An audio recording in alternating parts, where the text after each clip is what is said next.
You can't even do household chores, so we might as well get a divorce. And you better give me your assets too, James said with a smirk as he walked into the hospital room. I was hooked up too many machines, but that didn't stop him. A girl I didn't know stood next to him. James didn't realize I had $10 million in assets. He should understand that a divorce in this situation would be a matter of life and death for a housewife like me. Fine, he has the divorce papers, I thought. I couldn't stay with a man who verbally abused his wife. I pulled out the divorce papers I always carried with me and handed them to James. Grinning, he accepted them. Now I can say goodbye to you. I'll be happy with her, so don't worry. Right, Patricia? James said, wrapping his arm around the girl's waist. Her name was Patricia Heaton. James sneered at me, and she said, "Take care, Mrs. O, you're not Mrs. anymore." "Take care, ma'am." They both laughed as they left the room, but their happiness wouldn't last. Alone in the room, I laughed out loud. Today is Friday, so the divorce will be processed on Monday. I can't wait for 3 days from now. My name is Nicole Wallace. I'm a 47-year-old housewife. My family runs a regular farm. I don't have any special skills, but I'm proud of my vast cooking repertoire. My husband James is the same age as me, and we were college classmates. We both came to Florida from the countryside. Since we both lived alone, I used to cook various dishes for James using the vegetables and rice sent from my family. People often said I captured his heart through his stomach, and I knew it was true. James has always been incapable of doing any household chores. I've been taking care of him since we started dating and after we got married. I continued to handle all the household tasks. Sadly, we didn't have children, but we enjoyed our life together as a couple. We both loved to eat, and on James's days off, we'd often go on drives to enjoy delicious food. When we first got married, James was kind, but after about 5 years, he became controlling. He never hit me, but his remarks became harsh, often saying, "Whose money do you think we're living on?" Those words hurt, but I didn't have the energy to fight back, assuming he wouldn't listen anyway. Being a full-time housewife made me feel inferior, and I couldn't stand up to him. James joined a well-known company after graduating from university, but quit after about 6 years. He quickly found new jobs but would resign from them after short periods. Because of this, our income was unstable. We managed by looking for money-saving tips, but often struggled with our finances. However, at the company he'd been with for the past 3 years, he seemed to get along with his colleagues. I had faint hopes he might stay there for a long time. Then one day, James came home earlier than usual. "I'm home. I quit my job," he said. "What again?" I said, surprised. James' eyebrows twitched. I stopped cooking and rushed over to him. "I'm sorry, I was just shocked." "No welcome back, and you're criticizing what I do?" "You've become quite bold," James said. His words made me freeze.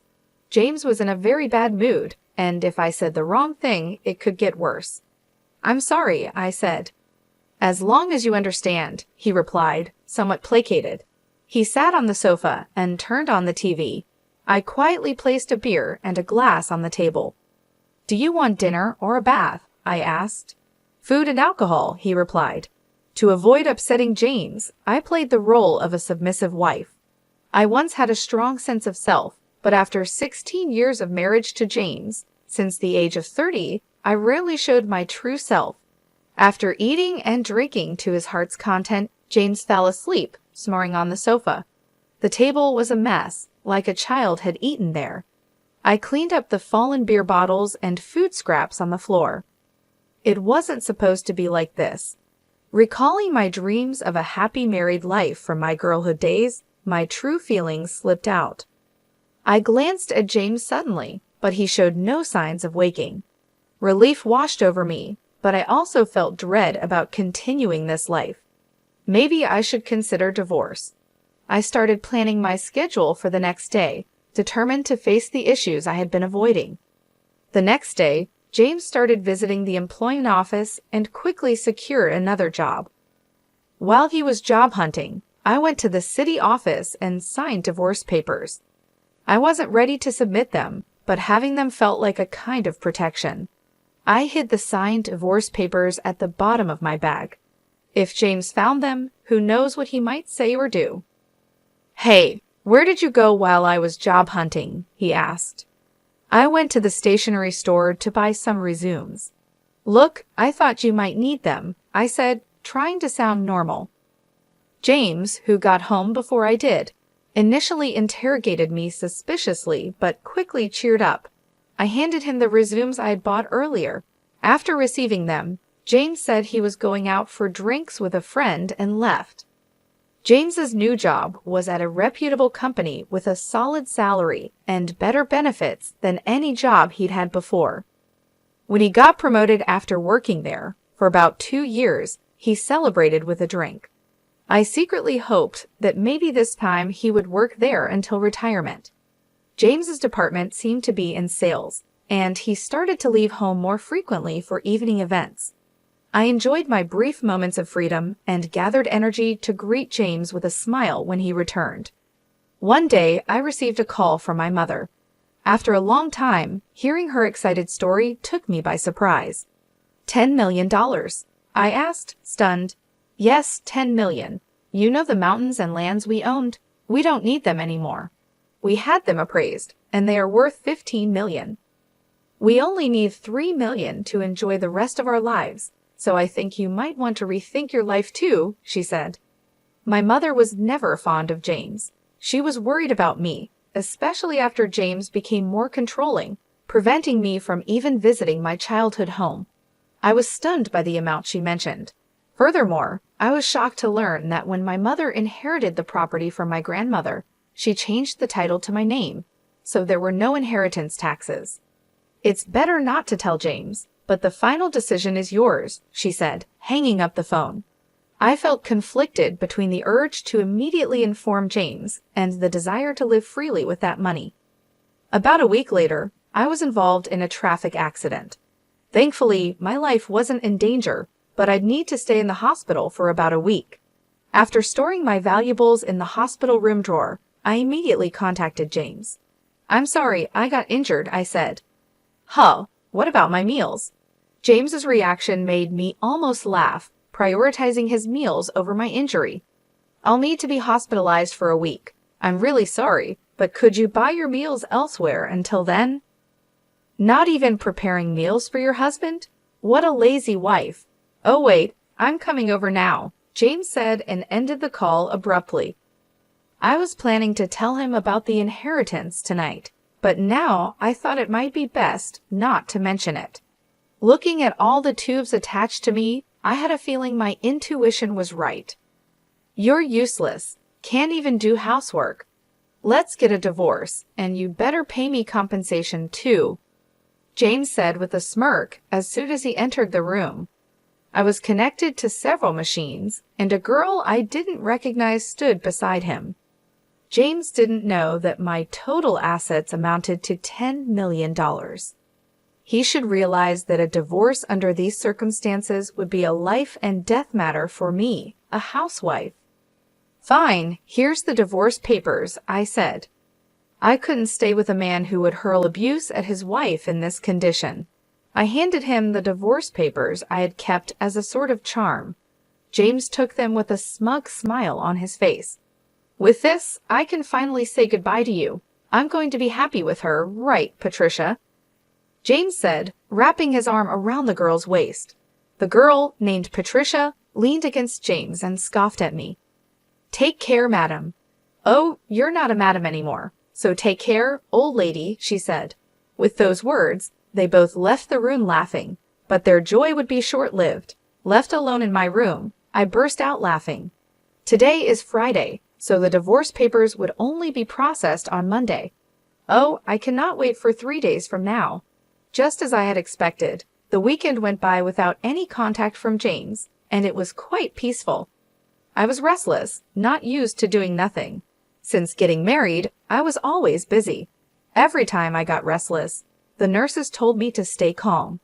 Then, on Monday evening, I received a bunch of calls from James. I ignored them at first, but after 15 minutes of constant ringing, I decided to answer. Could you not be so persistent? I said. Hey, what's the meaning of this? James shouted as soon as I picked up. I couldn't help but laugh. James seemed infuriated by my laughter and started screaming incoherently. What are you talking about? I asked. Don't play dumb. The divorce papers aren't being accepted, are they? James was huffing and puffing on the other side of the phone. I continued to chuckle and responded to his complaint. Oh, I had previously filed a non-acceptance notification. Remember how you used to say, "Let's get divorced," every time we had a fight? I thought it wouldn't be good if you filed for divorce on a whim during one of our arguments. Ew, but I don't need that now. Withdraw it immediately, James demanded. I can't do that until I'm discharged. We need to go through procedures at the municipal office, I said. Then discharge now. Don't be unreasonable. His selfish demands made me laugh even more.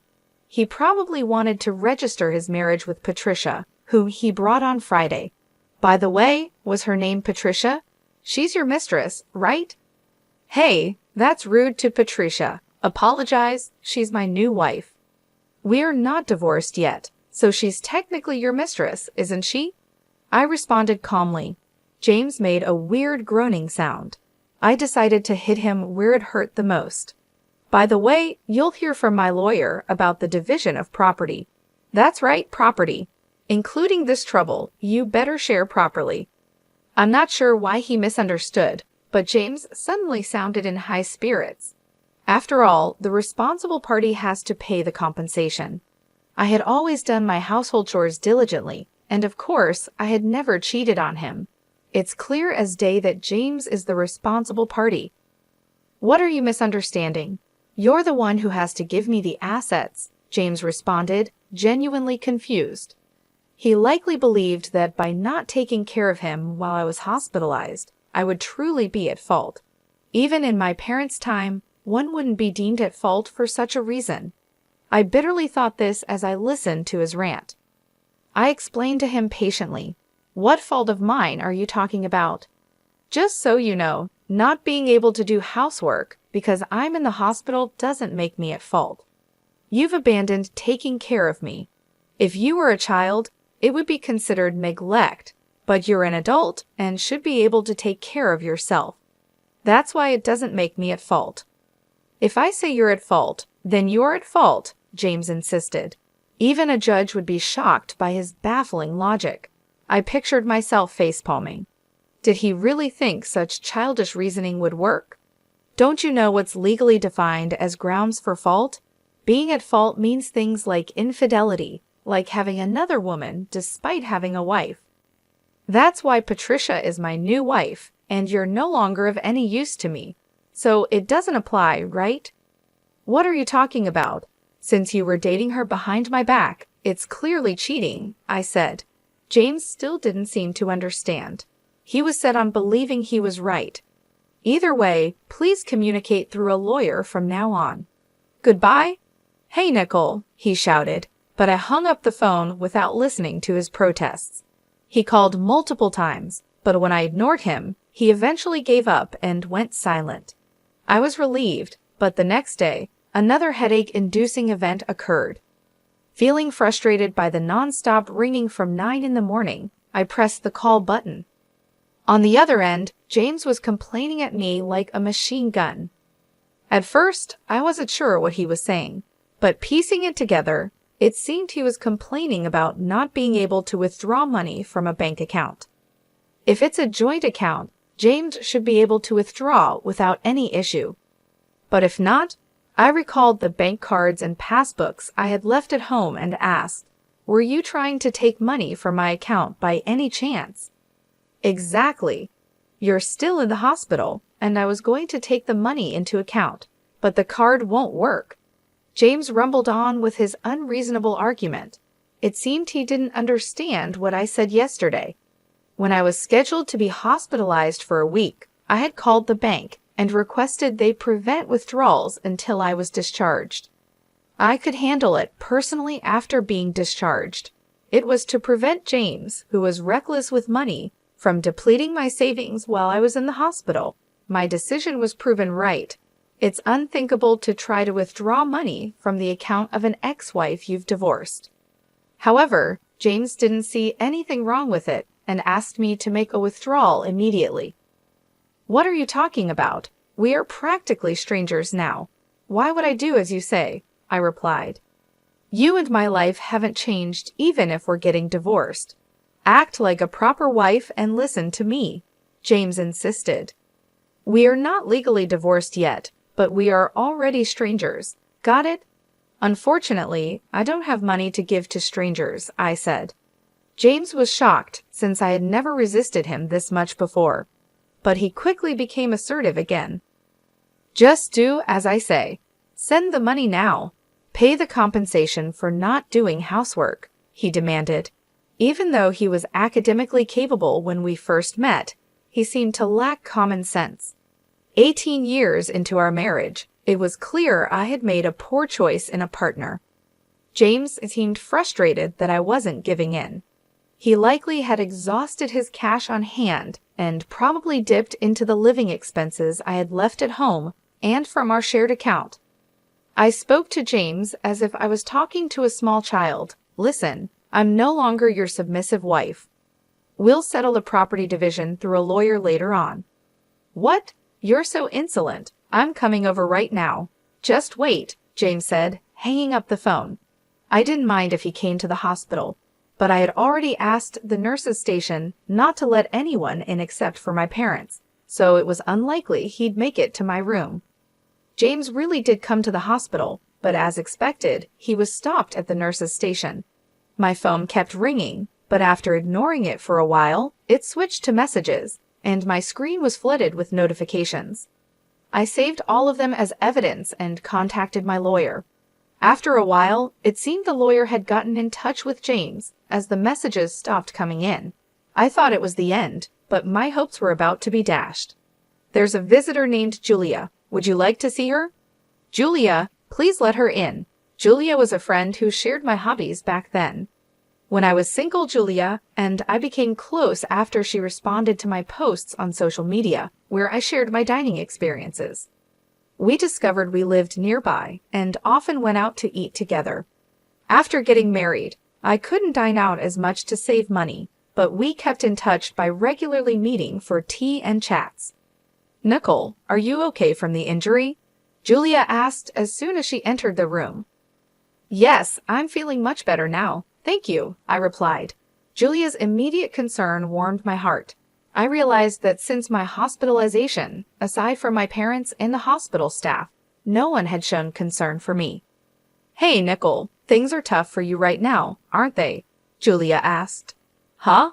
Why? I hadn't told anyone about my situation other than my parents.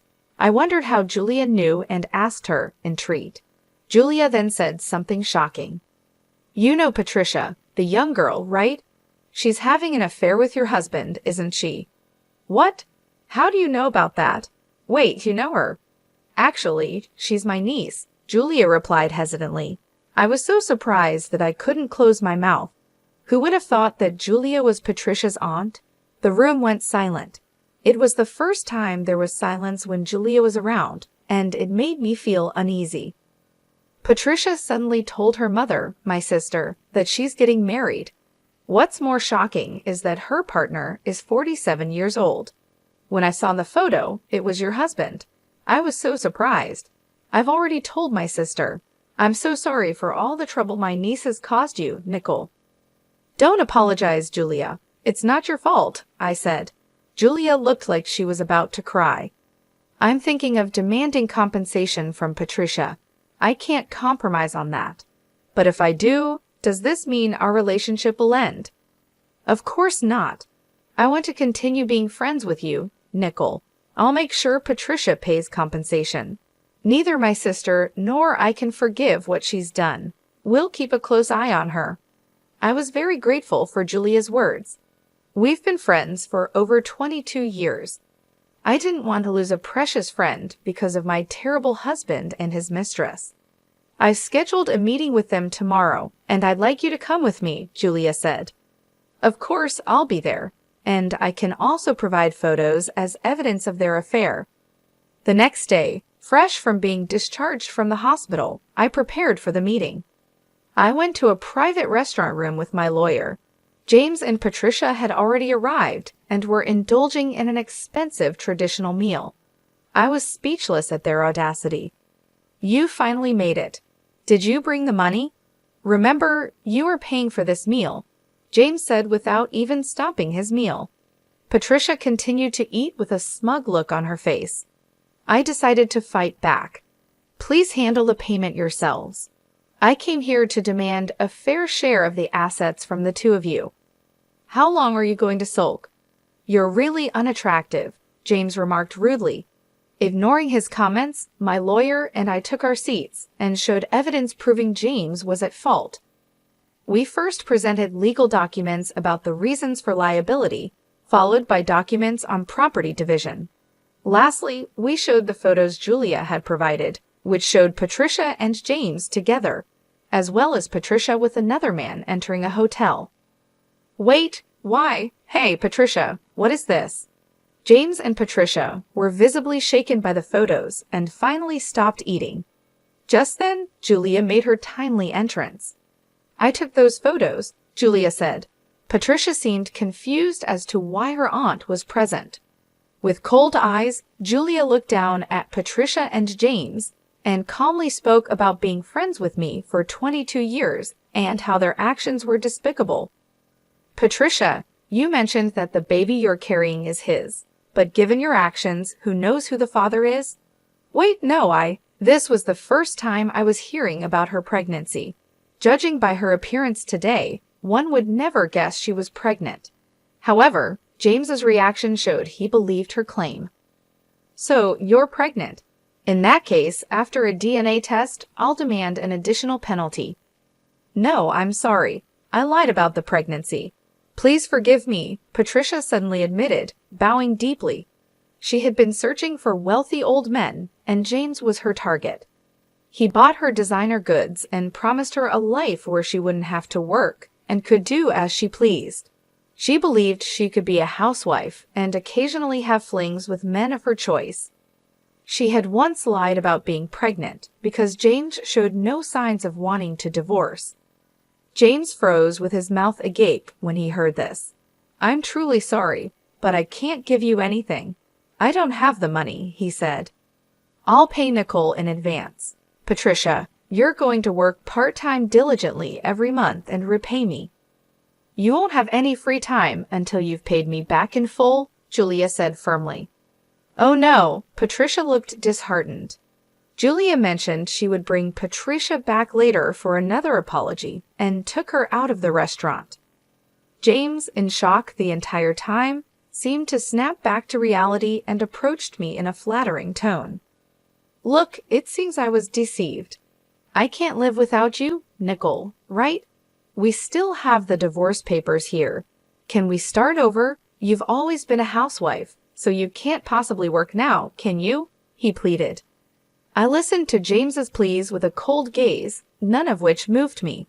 I waited for him to finish before answering with a smile. "I can live just fine without you. I'll be taking the divorce papers and filing them shortly. Also, I never mentioned this, but my personal net worth is currently around $10 million, so I can live comfortably without working for the rest of my life. Rest assured." "10 million? Why did you keep such a fortune a secret?" James asked, shocked. "I was about to tell you when you started making a fuss about divorce. This money is my personal inheritance, so it doesn't count towards marital assets." "It has nothing to do with you," I replied. James looked at me with utter despair. My lawyer quickly produced some documents and a pen for James to sign. The lawyer and I then left and immediately filed for divorce, ending our almost 22-year marriage. Later, Patricia transferred some money to my account. According to Julia, upon learning of this incident, Patricia's mother was furious. She made Patricia take a leave from university and work nonstop at a relative's inn until she paid the compensation.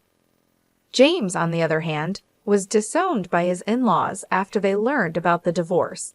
He was told he wouldn't receive any assistance, so he reluctantly took out a loan and paid me in one lump sum. Furthermore, it was revealed that he had been with Patricia at a hotel during work hours. He was fired from his job and is now juggling multiple construction jobs to repay his debts. As for me, even after receiving such a large sum, I didn't know what to spend it on, so I donated half to charity.